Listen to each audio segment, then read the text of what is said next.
भाई एक बार सेट हो जाए बस बैठ जाए। हाँ भाई,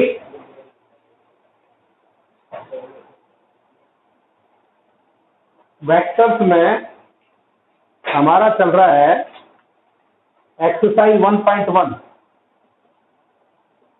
बताओ कौन सा क्वेश्चन? अंशु आवाज आ रही है? 10.1 है। बताओ बेटा, शुरू में डेफिनेशन गई है अभी तक, ज्यादा नहीं गया इसका। अच्छा, चल जाए काम, कर देंगे थोड़ा सा। फिफ्थ का third, answer the following as a true और फॉल्स। बेटा देखिए, ए वेक्टर अगर ये है तो माइनस ए वेक्टर अगर ए बी वेक्टर ए है तो बी ए माइनस ए वेक्टर होगा, और ये कोलिनियर होगा। कोलिनियर का मतलब ये दोनों वेक्टर एक ही लाइन पे लाई करेंगे, ये दोनों वेक्टर एक ही लाइन पे लाई करेंगे। दूसरे नंबर का प्रश्न इसमें आता है ये, two collinear vector are always equal in magnitude. दो कोलिनियर वेक्टर मैग्नीट्यूड में इक्वल होंगे, बताइए। जरूरी नहीं है। देखिए, ये और ये ए बी और सी डी ये कोलिनियर हैं, एक लाइन में है, लेकिन मैग्नीट्यूड में इक्वल हो जरूरी नहीं है। तो नो, आपका ये जवाब सही नहीं है। Two vector having same magnitude are collinear, ये भी जरूरी नहीं है कि दो वेक्टर जिनके मैग्नीट्यूड सेम हो, मैग्नीट्यूड का मतलब उनकी लेंथ का सेम होना है, वो कोलिनियर हो, ये जरूरी नहीं है। तो ये भी जवाब आपका नो, ये ट्रू नहीं है, यानी कि फॉल्स। ये भी आपका फॉल्स है और ये भी फॉल्स है, क्योंकि मैग्नीट्यूड सेम होना कोलिनियर का नहीं है। कोलिनियर का मतलब जो एक ही लाइन पे लाई करें या एक ही लाइन के पैरेलल है। मैग्नीट्यूड का कोलिनियर से कोई लेना देना नहीं है। Two collinear vector having the same magnitude are equal. हाँ जी, two collinear vector having same magnitude are equal. दो वेक्टर कोलिनियर हैं लेकिन उनका डायरेक्शन अलग अलग है। देखिए आपका चौथा पार्ट, ये आपका है ये ए बी और सी डी, इनका मैग्नीट्यूड सेम हो सकता है, लेकिन वेक्टर का इक्वल होने के लिए तीन चीज सेम होनी चाहिए। नंबर एक, या तो वो पैरेलल हो या सेम लाइन पर हो। नंबर दो, उनका मैग्नीट्यूड सेम हो। और नंबर तीन बात, उनकी डायरेक्शन सेम हो। तो खाली मैग्नीट्यूड सेम होना इक्वल होने के लिए काफी नहीं है। तो आपका ये भी फॉल्स। ठीक है भाई, बेटा आ रहा समझ आ रहा। कोलिनियर होने के लिए दो वेक्टर का खाली कोलिनियर है, एक कोलिनियर मतलब एक लाइन में है, अगर उनकी डायरेक्शन अलग अलग है तो भी वो इक्वल नहीं है। इक्वल होने के लिए या तो वो पैरेलल होंगे या सेम लाइन पर होंगे, डायरेक्शन सेम होगी और उनकी लेंथ यानी कि मैग्नीट्यूड सेम होगा। ठीक है भाई, क्लियर? बोलो बेटा, किसी को डाउट हो तो। अंशु, क्लियर है? पिक्चर लेती रहे।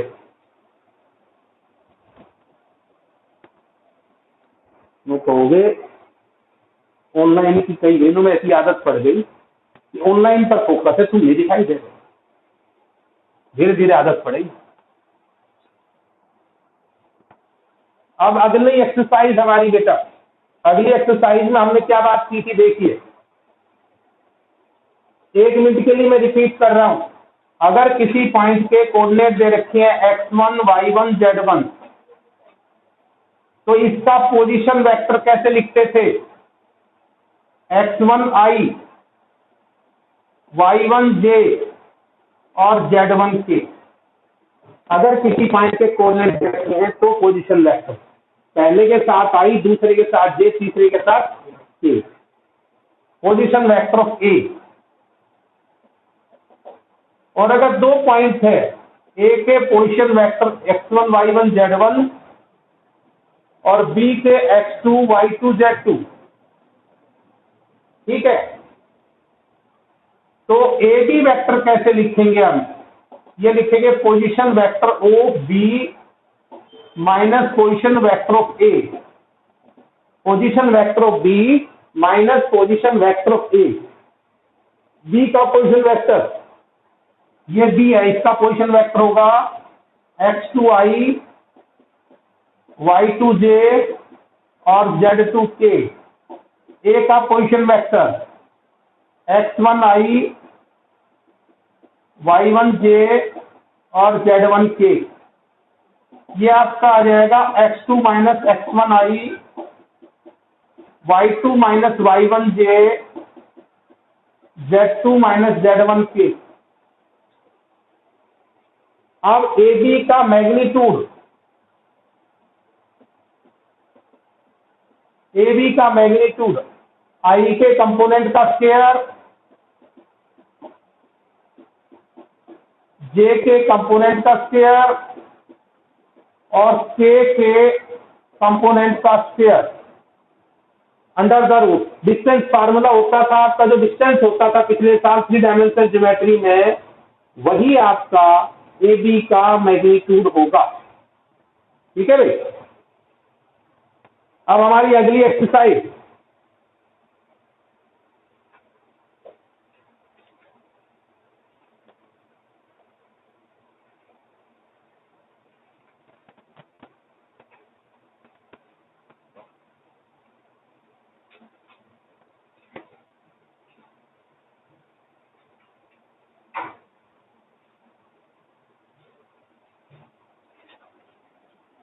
यही पिक्चर है देखिए।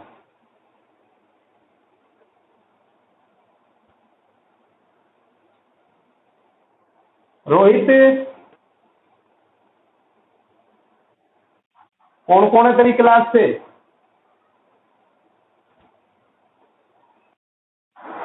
बाकी कहाँ गए? सब धीरे धीरे गायब हो रहे। और कॉमर्स में से चालू ही है। हाँ, ये हालात है भैया, तुम्हें ये पढ़ाई करनी है, देख लिया मैंने। अब देखो बेटा, एक होता है direction cosine. Direction cosine of A vector. Direction cosine of A vector क्या होता है? डायरेक्शन कोसाइन किसी वेक्टर का, देखिए ये आपका एक्स, वाई और जेड। मान लेते हैं ये कोई वेक्टर है ओपी, और ये एक्स एक्सिस की पॉजिटिव डायरेक्शन के साथ अल्फा एंगल बनाता है, वाई एक्सिस की पॉजिटिव डायरेक्शन के साथ बीटा एंगल बनाता है, और जेड एक्सिस की पॉजिटिव डायरेक्शन के साथ मान लेते हैं ये गामा बनाता है।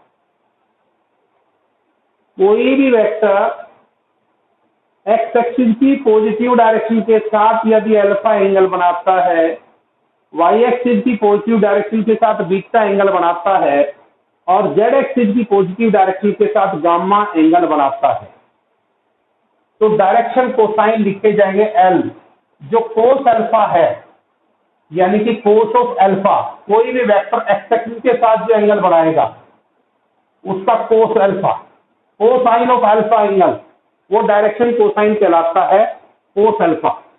हाँ जी, कौन सा? ऐसे ही एम कोस बीटा, एम क्या होगा? Cos of beta. एन क्या होगा? Cos gamma. एन क्या होगा? Cos gamma. ठीक है भाई। डायरेक्शन कोसाइन क्या होता है? कोई भी वेक्टर एक्स एक्सिस की पॉजिटिव डायरेक्शन के साथ, आज मास्क करके ले लिया मैंने, ये ना ढंग का है नहीं, ये दुखी कर रहा बार बार, कभी वो संभालना कभी हो गए।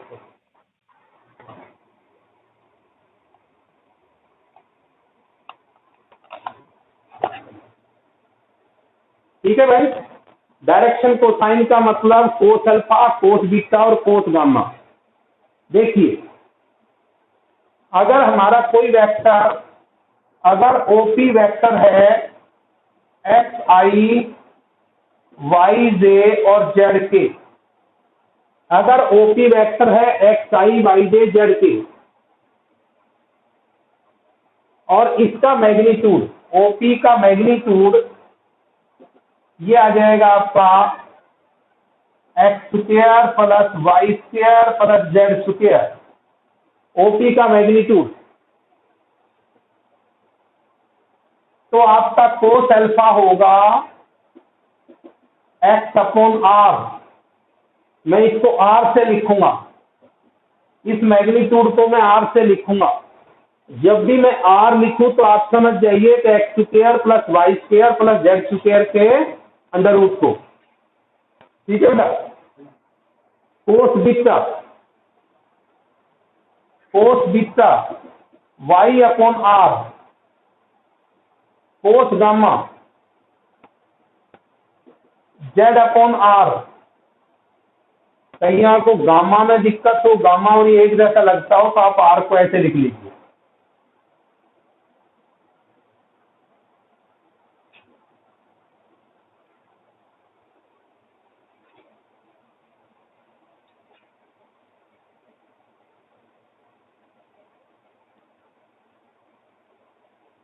ठीक है बेटा, डायरेक्शन कोसाइन क्लियर हो गया आपको कैसे निकालते हैं?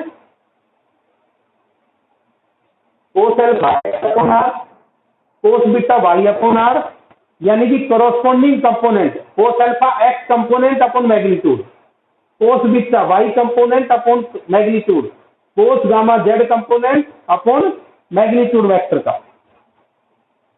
और सबसे इंपॉर्टेंट चीज है कि डायरेक्शन कोसाइन के स्क्वायर का सम करोगे, एल स्क्वायर एम स्क्वायर और एम स्क्वायर, डायरेक्शन कोसाइन के स्क्वायर का सम करके ऐड कर दो, तो ये आपका cos square alpha, cos square beta और कोस स्क्वायर गामा, ये 1 होगा कि आप कैलकुलेशन कर लो। X square by r square plus y square by r square plus z square by r square, और आर स्क्वायर क्या है? X square plus y square plus z square, cancel करोगे 1 आ जाएगा। ठीक है नारा,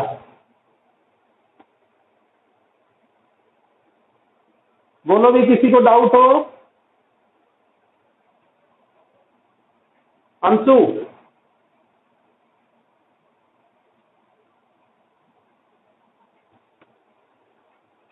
रोहित आ रहा है समझ भाई? रोहित, जहां नहीं आए वहां टोक देना। देखिए, अब मैं आपको डायरेक्शन कोसाइन निकाल कर दिखाता हूं होता क्या है। देखिए, अगर आपका कोई वेक्टर ये है 2i 2j और k, तो डायरेक्शन कोसाइन को डी सीज लिखिए, D dot Cs direction cosine. पहला आपको इसको मैग्नीट्यूड निकालिए, आर का मैग्नीट्यूड, आई वाले का स्क्वायर, जे वाले का स्क्वायर, के वाले का स्क्वायर, 3 आ जाएगा ये। तो कोस अल्फा, पहला direction cosine, x upon r, x मतलब x component upon r, m यानी कि cos beta, y upon r, y upon r, y मतलब जे का component upon r, n cos gamma मतलब 1/3। बेटा डायरेक्शन कोसाइन समझ आया कि नहीं आया? आगे डायरेक्शन कोसाइन क्लियर है सभी को? रोहित, अंशु, अब डायरेक्शन रेशियो, एक दूसरा वर्ड है डायरेक्शन रेशियो। डायरेक्शन रेशियो क्या होता है? ये डेफिनेशन है, these are proportional to direction cosine, direction cosine की प्रोपोर्शनल वैल्यू, डायरेक्शन कोसाइन की प्रोपोर्शनल वैल्यू, यानी कि ये डायरेक्शन कोसाइन के प्रोपोर्शनल होते हैं।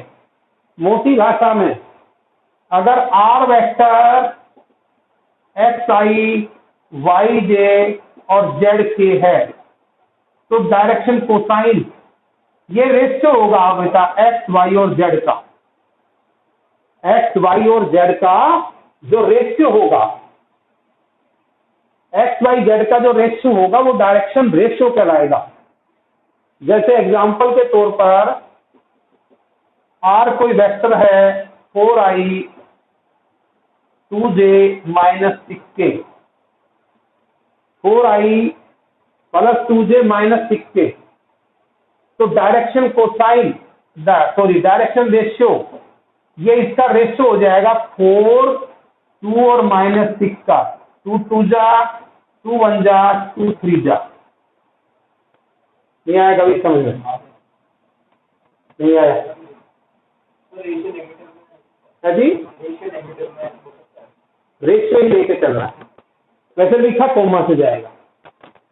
वो एक दूसरा रेशियो नेगेटिव में हो सकता है। हाँ, ये डायरेक्शन रेशियो नेगेटिव हो सकता है।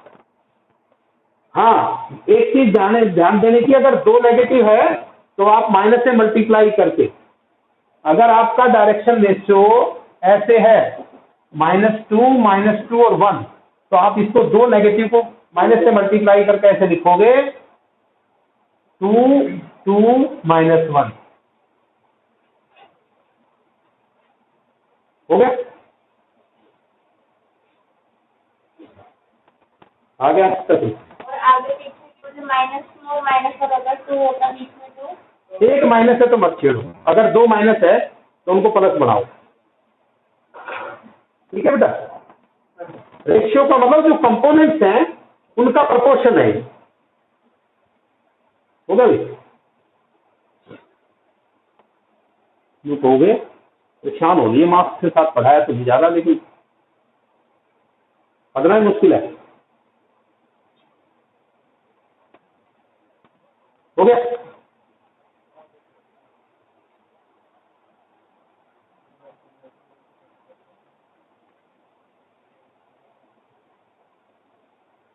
और देखिए भाई अगली एक्सरसाइज, माइनस से मल्टी पॉजिटिव बनाने के लिए, अगर आप माइनस में लिख दोगे तो गलत नहीं होगा, ठीक है, लेकिन आपके आंसर मैच नहीं करेंगे। कई बार आपने मान किसकी क्या दे रखी है भाई? डायरेक्शन रेशियो को ऐसे लिखता है ये, जैसे ये है आपका, जैसे ये ABC है, आप इसको ऐसे भी लिख सकते हो और ऐसे भी लिख सकते हो, ठीक है। डायरेक्शन रेशियो की रिप्रेजेंटेशन ऐसे है,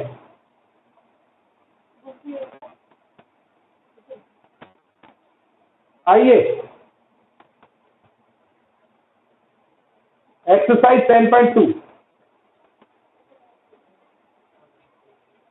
भाई, एलिमेंट्स की बुक मेरे पास है, चाहो तो मैं डेली ग्रुप में डाल दूंगा कि मेरे लिए RS चक्रवात कर लेना, रेफरेंस बुक जरूर कर लेना जो बच्चे साइंस के हैं, ठीक है। और देखता हूं एक्सरसाइज 10.2 बस बस बेटा बोल रहा 10.2 exercise compute the magnitude of the following. पहला है मैग्नीट्यूड फाइंड आउट करना है आपने, क्योंकि एनसीईआरटी ने कुछ नहीं दे रखा, एक टूटा सा काम बना रखा। सच बताऊं एनसीईआरटी मुझे पसंद नहीं है। हाँ?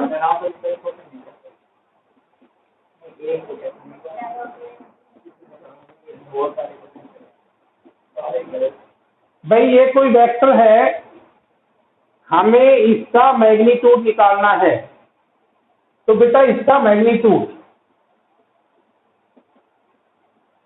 मॉडुलस आई के कंपोनेंट का स्क्वायर, जे के कंपोनेंट का स्क्वायर, के कंपोनेंट का स्क्वायर। ये आ गया 4, ये 49 और ये 9। कितना होगा भाई देखना, रूट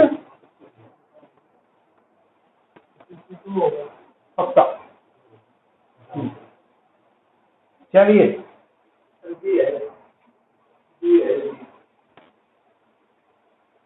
मैंने तो वैसे लिया ना, ये बी दे रखा है बुक में। एक पार्ट करा दिया। Question number 2, write two different vector having same magnitude. हमने दो वेक्टर ऐसे लिखने हैं बेटा जिनके मैग्नीट्यूड सेम होंगे। देखिए एक वेक्टर ये है आपका आई प्लस जे प्लस के, इसका मैग्नीट्यूड आपको एक एग्जांपल देना है, दो वेक्टर ऐसे जिनका मैग्नीट्यूड सेम है, तो आई प्लस जे प्लस के मैग्नीट्यूड क्या होगा इसका, आई वाले का स्क्वायर, जे वाले का स्क्वायर, के वाले का स्क्वायर √3। आप बी वेक्टर ले लो माइनस आई प्लस जे प्लस के, आप सभी जानते हैं अलग वेक्टर हो गया, ठीक है ना, अलग डायरेक्शन में हो गया। और वेक्टर ले लो सी ले लो माइनस आई माइनस जे प्लस के, सभी का मैग्नीट्यूड 3 है, एक इसका मैग्नीट्यूड भी √3 है, सी का मैग्नीट्यूड भी √3 है। अंशु समझ आया कि नहीं आया?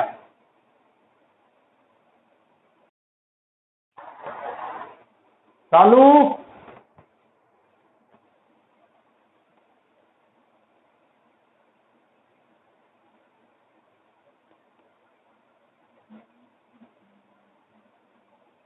खींचे फोटो।